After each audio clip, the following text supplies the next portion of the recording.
pass. So yeah, there's Juna on the Vice. Wow, actually Starbound is picking up the Jet, not Chamber. That's crazy. Wait, yeah, wait, I was right? I mean, this is the Jet map historically, and they are leaning into the Phoenix. And as of right now, the Phoenix win rate in non-mirrors across this stage, VCT, whatever, has been insane. So even just like kind of based on that, I think there's a logic to favoring WADA here. I mean, Dry, gonna go to you. I think we both at the same time went, what, when we saw that Starbound Jet. Any specific thoughts on it? I just think it's really funny how this is like when I'm the most comfortable. Like, yeah, they're going to keep playing Chamber for sure. They've been doing it for like 2 years. They're going to keep doing it. And of course, Starbound is going to be picking up the Jet. Of course, it makes a lot of sense. You see how much the Jet is played here. It's very similar game when it comes to the operator and the way that Starbound in the past was trying to have a little bit of bin control, how far they were pushing around catwalk. And so this Jet is going to continue to enable pretty much the same, but you also have that extra support of Bunny Bee that I don't think we've seen very much on that Phoenix. And that is why I was talking about the Phoenix win rate in general, but specifically on this map has been great across most of the regions. It feels like the more that we get to see it, the more that teams are willing to experiment with it. So now it makes even more sense that WADA is picking this map and how everything else is being kept up, with Juna still being on that Vice and PowerPixel and Astralis keeping those same roles. Well, folks, let's stop talking about it and start watching. Verizon Valorant Game Changers starts right now. I'm going to send it over to your casters, Goppers, and Zobi. Friends, take it away. Thank you guys so much. I'm super excited. Listen, it's been a while, Zobi, since we've been back on the Game Changers desk, but we got exciting things in play so far. Composition changes coming through from a team that has been testing the water so far. Yeah, 100%. As someone who missed out on the kickoff broadcast, I'm glad to be here for the kickoff rematch, right, from those upper bracket finals. And NA, like you mentioned, whole new meta. And we were talking about, like, okay, is Australis going to be in the deadlock or the Sova? Are they going to break that formula? But this is where none of us thought we were headed. But it also makes sense, right? Starbound started their career as a duelist and circled back instead to the Senti because of team necessity. So this is going to be leaning back into that comfort, I think, a lot. It is unexpected as well, so Fly might not be prepared for it, and that's just going to place a lot more pressure though on Juna, who also picked up the Senti this stage. Again, Swiss was all about experimentation. On the other side for Fly, I was thinking through the idea of like the double duelist meta like Jazzy mentioned, so I like the Clove aggression on top of Edis, and I can't wait to see them duke it out here in map 1 Ascent. And whew, speaking of aggression, Fly triple quad, I can't count, scaling into tiles, and we'll just say there's lucky no one home for WADA. Yeah, trying to look for both quality and quantity here. But it already seems like the A site has been fully executed on for WADA. Obviously, the main implementation that FlyQuest are trying to do are just try to get that retake. But Thea just seeing over top that information's given away. Yeah, glad they didn't get picked off there, but I was curious, how far were WADA gonna go? And it is a team effort to fight into heaven here. Okay, this is a full-blown 5v5 intrigue.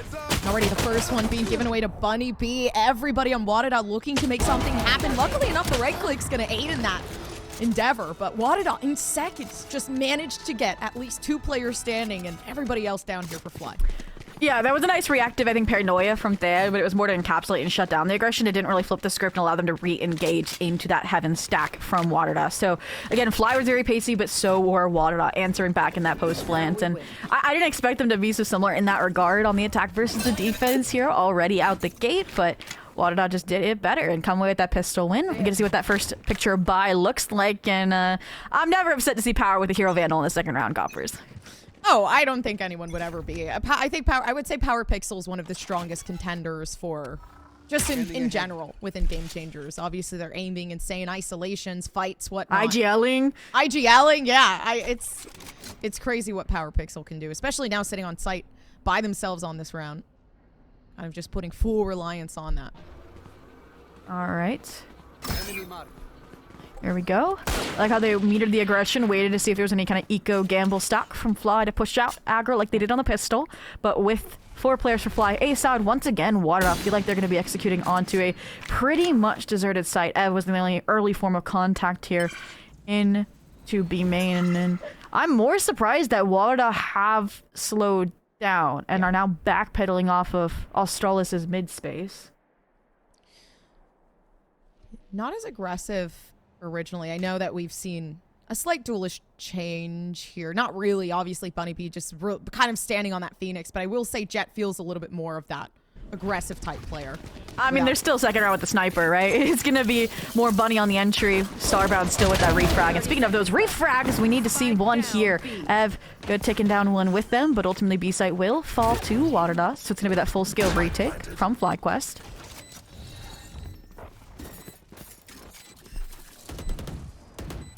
Looking to make some sort of development, obviously, with the unfortunate door. Well, it is up to Starbound to try to make something happen here. Here comes Paranoia, not really doing too much work. The effort being put in towards Edith, but WADA, they make a really, really good force up towards site and manage to take it.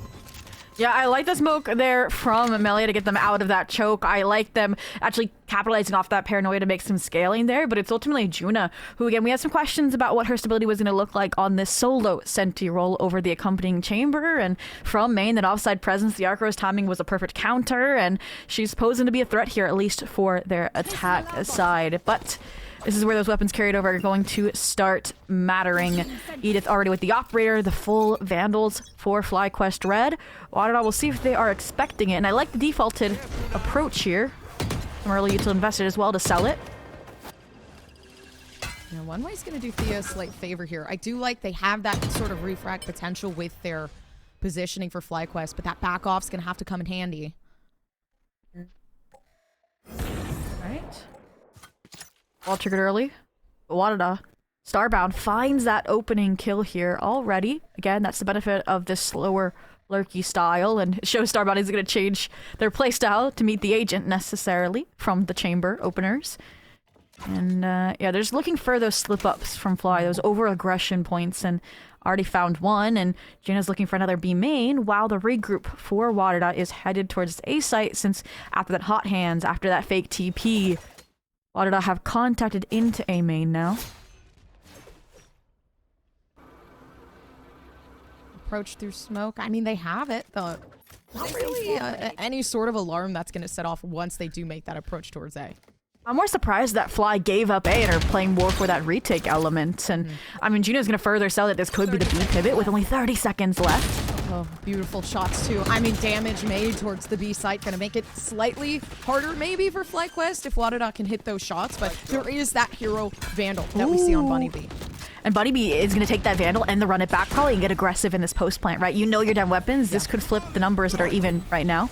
That's something we have to see in order for them to really get this 3-0, but it's unfortunate. Bunny B immediately shut down, and now it's up to everyone on FlyQuest to slowly push themselves onto the site and convert this round into their favor, but that 2v2 is left standing in their way. So Bunny B, no flashes, nothing left to utilize. Smoke now coming in the way, so it makes it harder. There's nothing they can do to really gather that information other than waiting to listen. And Power Pixel with an insane shot to keep the game going. Have coverage from behind, and now trying to make this theirs. Can WADA take this 3-0? And all it's up left to is that defusal, but it's not going to come in. The time is of the essence, and unfortunately for Fly, I mean, they really can't keep that round. Yeah, again, it's a round that starts so strong with those set play retakes off a clean util from Fly, right? That paranoia tree side connects on to that aggro push they attempted, and that's after they understood the run it back was coming, but it's that secondary aggression from Australis, that two-piece with the Spectre, and then the follow-up, I think, and the post-plant positions, and if Power did fall with that Bandit from main, I still think would have gone FlyQuest's way in that 2v1, even with Bunny being that Hero Vandal tucked away in hell, but again, what could have been transpires in the past, because WADA are up 3-0, money is sour for Flying, and they look like they want to go for a little tiles crunch action for this eco. Which would be nice. Unfortunate reality being, you know, we've kind of lost out on that Bunny B run it back, but they are so well endowed, right, in terms of their money. So this is going to be quite exciting to see what they can do here down in mid. I mean, all in all, right, WADA on FlyQuest, they've had pretty much the same run. Yeah.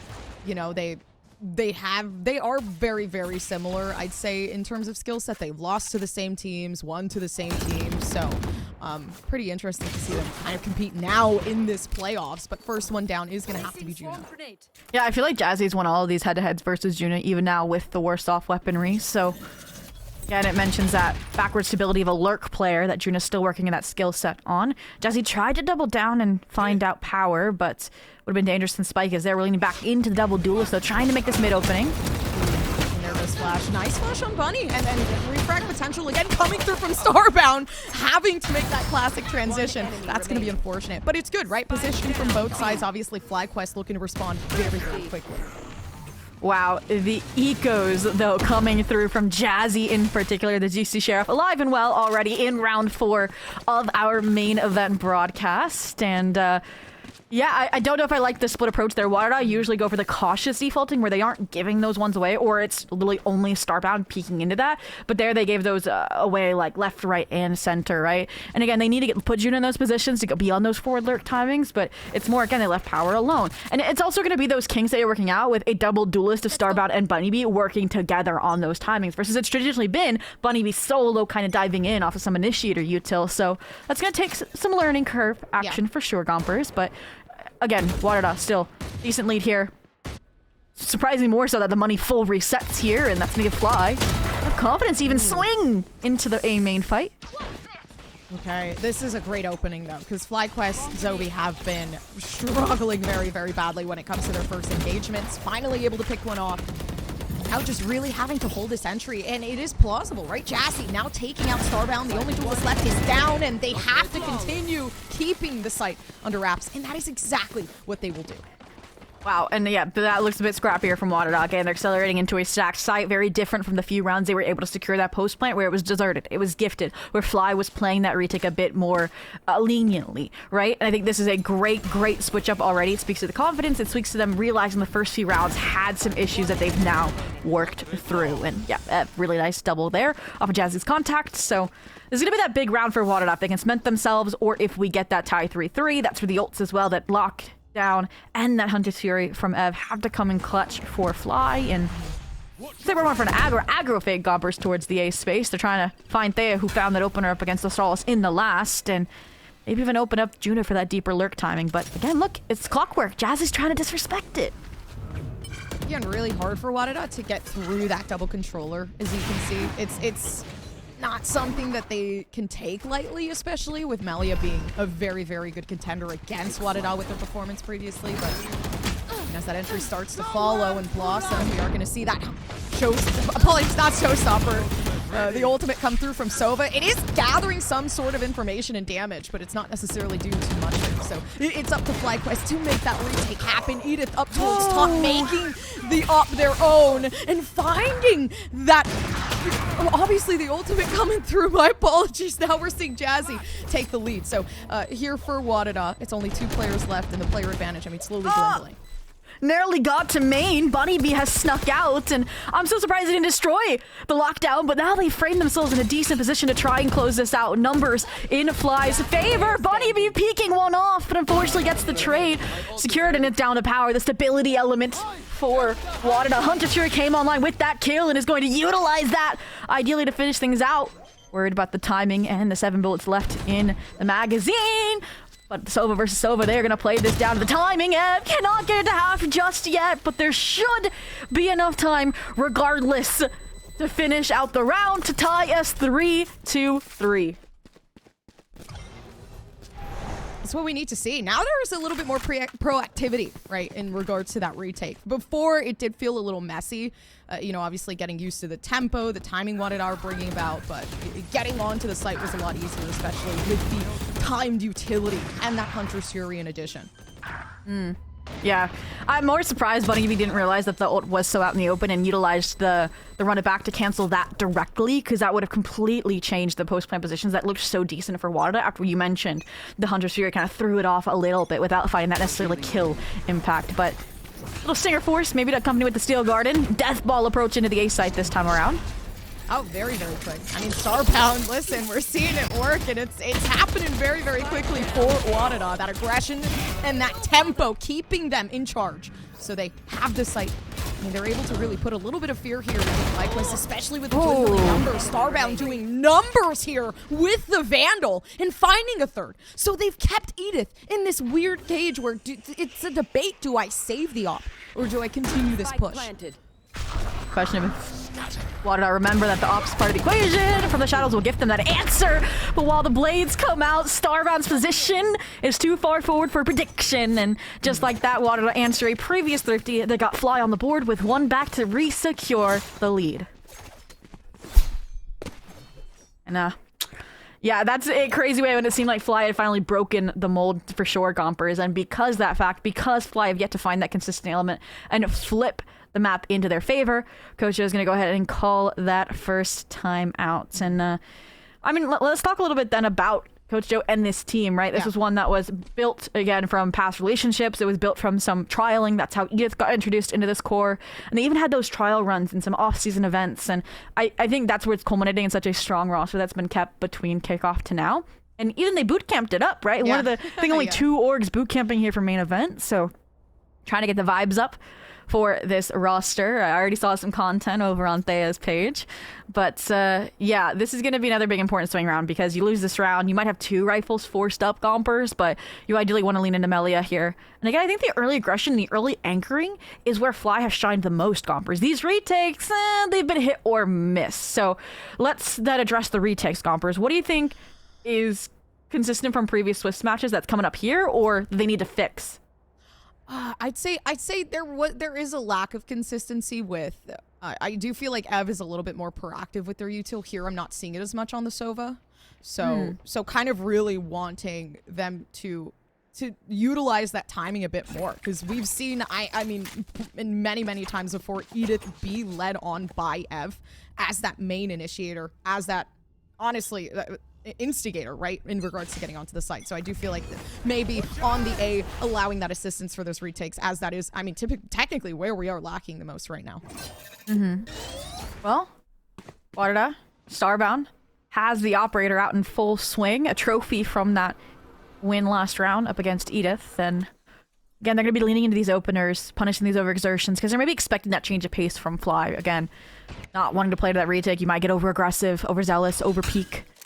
And while they are taking that A main space with the duo scaling, it is playing a bit more far forward than we've seen in the previous few rounds. It's being evaded by this B start. And I do like the shock dart initially, you know, to just enhance some of that damage, but it's unfortunate. You lose Jazzy. Now a majority of the utility on the B side is pretty much gone, and the Steel Guardian's going to back off that pressure on the B side. So that's going to be a very easy take unless Ev can do something. But 2 players now down here on the side of FlyQuest, and there is some sort of initiation. And we're really trying to keep things going, but it's unfortunate. Overkill now going to just completely disappear here from Elia, and it keeps these 3 players at bay waiting for something to happen. It'd be a nice retake strategy, though, ideally for Melia, with this not dead yet. Have to wait for Thea to get into position. A good paranoia through lane could set up the retake, but you look at Melia, you look at Edith, and they feel like they're not far enough into the site just yet for that. I know. All they have to do is get on site. The smokes quartering Starbound in, knowing there's potential for the ult to be here, but Honeybee that finally have received their own utility, and it's unfortunate it gets completely shut down. They're running back no longer, and they have to wait for the back site, but they've completely smoked Starbound off, and all they can do is spray to do whatever they can to take these players out. But FlyQuest, the retakes, they're now looking more fulfilling. Yeah, that was, again, they played it to their own tempo. They played off the Clovolt very successfully. But you can also attribute, obviously, to some WADA mistakes along the way, right? Starbound not really getting a good op line, and more so Bunny being that ult wasn't really secured. It could have been Boathouse. It could have been on a lot better line that wasn't tradable, wasn't punishable. After losing that initial engagement already against Melia, that gave her life back. So, all in all, again, back to 4-on-4. We knew this was going to be a buzzer beater style of an opening to Game Changers North America main event 1 and these upper semifinals. And I will say, WADA, when they start losing default rounds, they speed it up. They go for these death balls, and Ops here to receive. And I think they're handling the death balls really well there for FlyQuest, and they're kind of expecting it now, but Starbound, you know, ultimate down. Unfortunately, the Kunai aren't going to be enough to get themselves fully situated on the A site. It's going to have to be Bunny B to really back that up. Yeah, the trades for WADA on these side anchors has been so good. And even the punishment of those extraneous players, we'll call it, for Fly, that aren't necessarily part of the retake, but aren't part of the site anchor either, like we saw with Melia. And now they know Jazz's position, now they know Ev's position, and they should be able to structure the numbers advantage accordingly.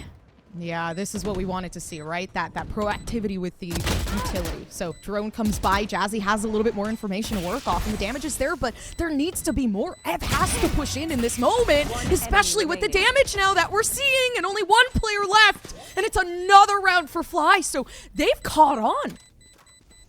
Yeah, that brief timing of the one-way on Jenny allows Jazzy to take that angle to kind of isolate those two players, and it was a nice addition, and that's where you kind of saw WADA get tied up in their own calling, right? It almost looked like they wanted to double swing into Jazzy, but they were unaware of how deep Ev was out heaven, and that's kind of where you want to see that joint commitment from them. You usually see that joint commitment from them where they like to play forward in the post. They have that confidence behind them when they have numbers, and I do think if they took either of those engagements a bit earlier, it wouldn't have been that isolation effort that Fly leveraged into that disadvantage retake. That 2v3 won for the lead.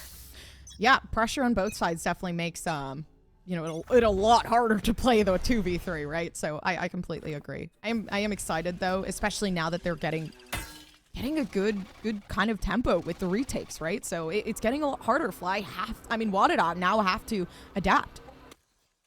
And that adaptation comes from taking mid space early instead. If you can't take through the main traditional avenues, try to surprise them through a tree. And there, the timing here is everything. Finding this kill with Rob smokes for the site take. Yeah, now Edith, smoke is down. They're trying to make some sort of one-way action happen here. It's not going to be too easy though, right? Because Spike is there, and they know there's at least 3 players standing over on the A site, so that rotation's going to have to start to come through. Yeah, you definitely have to pivot here. You know, the ops here, you know, they have full main control. I like the faked presence here, but it's from your Spike Bear and your Sova, which that util could come in clutch, but it's so weird to see WADA. Sometimes they play Starbound the traditional op looking for opening kills, and other times it's that double duelist dive, and you see the trade-offs of what happens because of that. Yeah, our previous duelist now doing duelist things on the Killjoy, right? So, I mean, champ for a reason. So, very, very good asset there coming through from Jazzykin. And it's exciting. FlyQuest, they're looking better than ever. They're looking comfortable, and they're getting used to WADA. Yeah, Jazzy's been that stability player 100%, and again, when we look at that now, Cinti head-to-head for this map specifically, you know this is a player that has successfully flexed from a duelist to a Senti to flashes for this team, and again, it's like WADA are still working through that flexibility that's been like conditioned for years now on some of these Fly players' side. So, King Fred calling that first time out now for WADA. Again, they tried the pivot, they tried the mid-fight, it didn't work. Yeah. And again, I just want to see a bit more layered utility. Again, they're preying on Fly to make these mistakes, and Fly no longer are. So again, when you have the double duelist, you need to stack it. You need a curveball, starbound into a dive. You need to leverage a double flash, maybe even with the arc rows. And that's where I do think that this composition isn't necessarily scary in that regard for WADA, but it is Ascent, so I don't think they ever are. And that leans back to as well, Ascent being kind of defense leaning to begin with. So again, I think WADA get 1 or 2 more rounds here off of this timeout, and they're pretty smooth sailing a lot, aside from those questions of how June is going to do as a side anchor on the defense.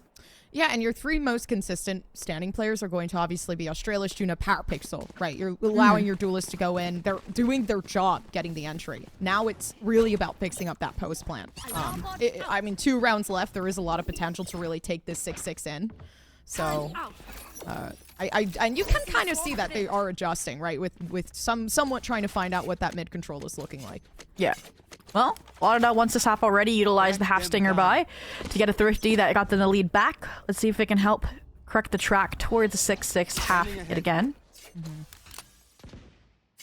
Oh, shot down. So that's noise up in mid. And again, Fly put so much pressure on Thea in this A main hold, and she has delivered every time. And I feel like that's something I wanted to see if WADA adjust, was more A main presence, but they're still committed to this tree fight. The closer angles favor these stingers, but okay, paranoid's nice. Yeah. But again, now it's all gone. Yeah, and the smoke coming in a bit too late, so it's just a complete denial from Fly. That shouldn't have even happened either, right? Paranoia comes down. They had the advantage, but somehow Melia just absolutely destroys on the gun. Last round. And it circles back to, we didn't see that fix from WADA. Fly now have 2 flawless rounds back to back for a confirmed lead at the half. And I'm remembering like earlier in the half, didn't they have Bunny B and Australis grouped up for that A main take to begin with? We had that hot hands on the A main choke early. We were having curveballs around the one way. Like, I don't know why they departed from that, because obviously Fly then changed to, instead of giving that space up, fighting for it after the fact. So all that to say, WADA maybe some backwards progress here, but still a chance to have a respectable half with that 7-5. Nice rifle buys. They're getting. Hey, there's more A-main. Interesting. Yeah, I was gonna say very interesting that A-main is the approach, but Spike kind of settling over towards B. Information now. It's hard because you do have Killjoy util B, but then you're getting completely stopped A. Yeah, it just looks like they're orb farming at this point for Bunny B and that run it back. You set the deep rows, you get the deep B control, and you thought they would double back to end there, but now they've got no retaliation, no re-swing, it feels like, from Thea. I like the A and call as long as the util is on point, as long as they break this nice corner that Melly is tucked away in. Run it back. You get a premonition that this is gonna be bad. It's gonna look so. Maybe. I mean, listen, they funneled and then Melia just did their job, right? So, and Paranoia's coming through. Edith somehow up towards heaven does get a shot off with the off, but they can't even get past smoke. They are demolished. That's why, even though there's no reason for it necessarily, Gompers, you just get a feeling that something's gonna go really badly, and then it does at times, right? We see the high-low, we see the corner that can get cleared, and I don't even know if it was like Edith getting that kill through smoke or before the smoke, but that was already gonna take a major win condition off the table with the run it back. All in all, again, WADA, we thought this, Gompers. There was a risk inherently with picking Ascent. Again, Fly had also floated it much like WADA in the Swiss as a map 3 after it was introduced late into the Swiss stage. So they were prepared for it. Versus maybe maps that were less repped, were less successful, we'll call them, in Fly's repertoire, that were strong, like Pearl, like Fracture, that maybe got banned out first. And we're seeing maybe the repercussions of that, but again, until we see the defense side from WADA, I don't want to call anything, Gompers. So let's see how this pistol goes. Again, WADA got the first one of the series. And already early damage, which is going to look pretty nice on holding that entry back. Just going to have to wait for it, though. It does seem like Paranoia comes through in a just timely fashion, but the wall is up. Juna has no idea that there's Edith waiting to be taken out. And finally, they do manage to do so. So, FlyQuest, it's up to them to really just keep that post plant. We talked about how Juno would do as an egg. We didn't even talk about power, right? Even on the Sova is a threat. Found one and then some onto S. These players are low and can maybe be leveraged off a Paranoia swing and that additional flash in Bunny B's arsenal. I mean, they already had, information knowing that they were going to have to pick somehow somewhere. Two blinds coming through on both sides, and Thea left alone towards the backside, so there's going to be 6 health left, and a blind that keeps Thea out in the open.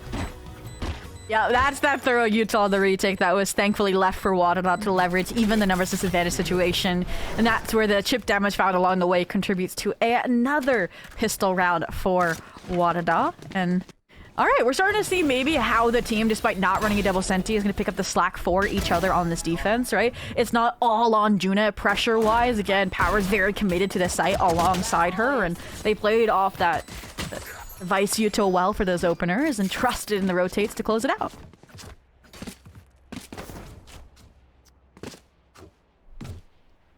And let's see then what they do with another buy and another hero rifle this time. Not in Power's hands, but Bunny B's. And you have that little trap, but with the early smoke on the choke, they're going to have to respect this take.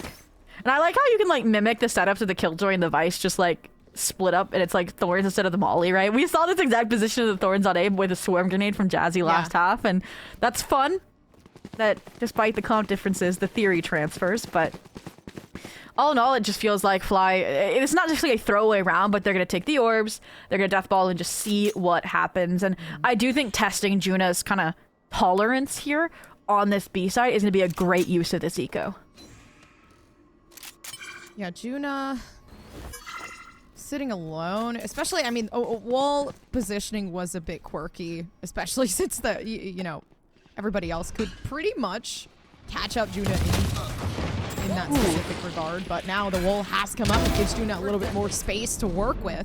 And a flash is there. We're kind of waiting for that to be initiated, but unfortunately it's not. So FlyQuest getting some shots through the smoke, and it leads them to, honestly, a better advantage. 2 weapons down on the B site. Some sort of rework coming through from WADA, but they can't get through. 12 health out on Power Pixel, and it's not enough. Yeah, that is rough for Fly to Thrifty in the second round of the half when they were up 8-4. And it really came out of that pause once they got into switch, once they got into stairs towards that mid door, right? Didn't expect it, then utilize. There's no one to punish because power's droning, and they kind of rushed that retake. It felt like they tried to pull a fast one over on Fly, and Fly just seemed prepared. So yeah, maybe we're going to see then that step back from WADA, or the flip side would be to fight forward. For now, though, it's Nico. Anything goes. In fact, 4 players gambling this B site. Again, they know that Fly was going to try and address the less experienced role-wise players in the server. Like this B site, like where Juno's solo anchoring, and exactly what's happening. Yeah. Juno's learned their lesson. They're here for revenge, all right? Ooh. And revenge that shall not be today. Unfortunately not, but maybe next time, I do believe. It is a save round, so all in all, I give effort, I give a plus to the creativity. Yeah, the shorty on the close angle. And then maybe you would speed up, not expecting the stack to be here because the Senti is so forward playing. That's maybe the main idea. Yeah. And I mean, positioning there was really good. Unfortunately, they're very, very late to it. Power Pixel really should have just wide swung that off that contact, but now they've lost out on the fight and they're getting shot down like it is nothing. Fireworks are bursting for Fly because they have just won another round. The Melia and Ev full house flawless is going to be a great way to get up to double digits, and it circles back to something the desk mentioned as well, with Melia being like on top of the stats, even passing Starbound when they both were on kind of these lurks and T kind of roles with the Chamber, with the Viper.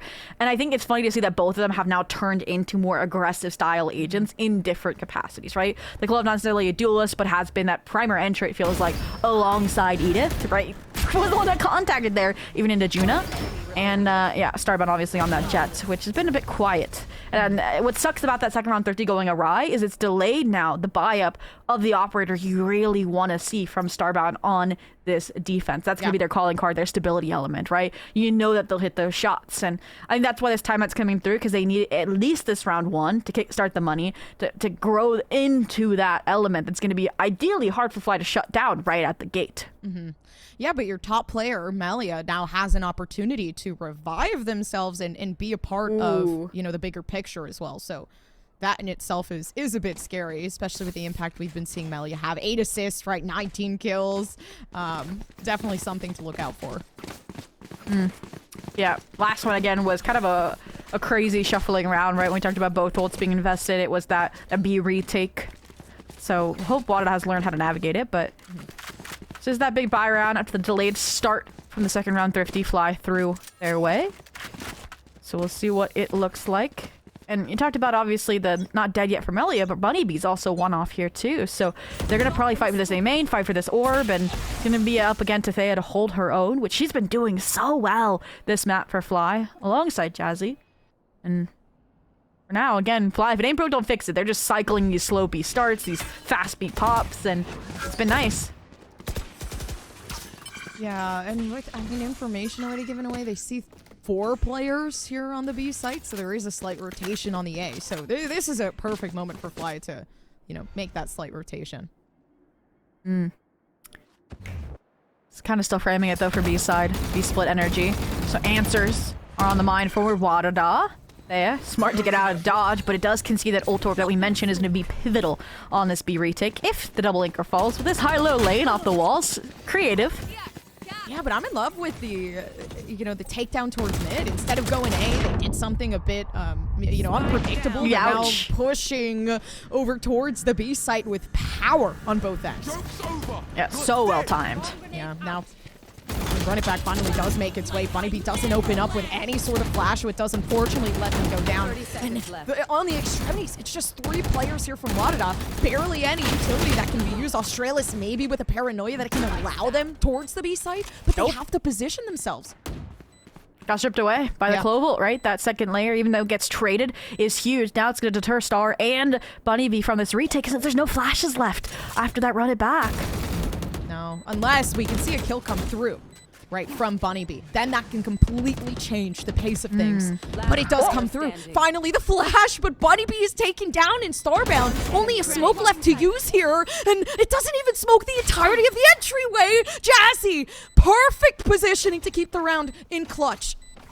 I love the aggro timing there, right? WADA Starbound was going to clear those angles one at a time and was eventually going to lock in where Jazzy was tucked away. So huge shutdown of the time out of that big buy round, big ult round as well with that run it back from WADA. It feels like their chances at salvaging this map, their map pick, are starting to slip away. And I don't even want to see what this buy is going to look like after the replays, Goppers, because, yeah, it is not pretty.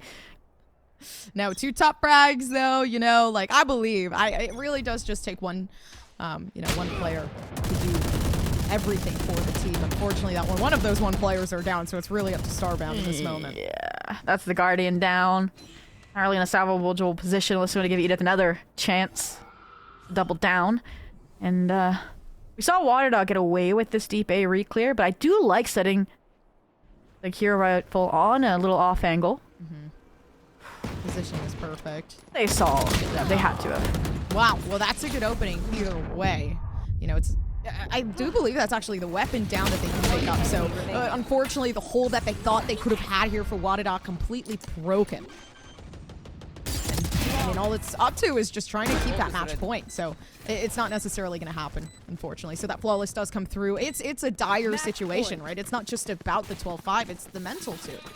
Yeah, I mean, speaking of mental, how many of these rounds have been flawless for Fly out of these 12? Like, at least a third or a fourth of them have been. It's like 3 or 4, right, out of the 12, which is crazy way to be winning these rounds when that's kind of how WADA started this series off, right, with the 3-0 start, with, again, looking like they were going to be the dominant team coming into a pick with a new comp, and it has since transpired into disaster. Really off that second round, Thrifty going Fly's way. No op, no stability. Now the ults are in Fly's favor along with the perpetually broken buy of WADA to close out this map in pretty quick one-sided fashion, I'd argue.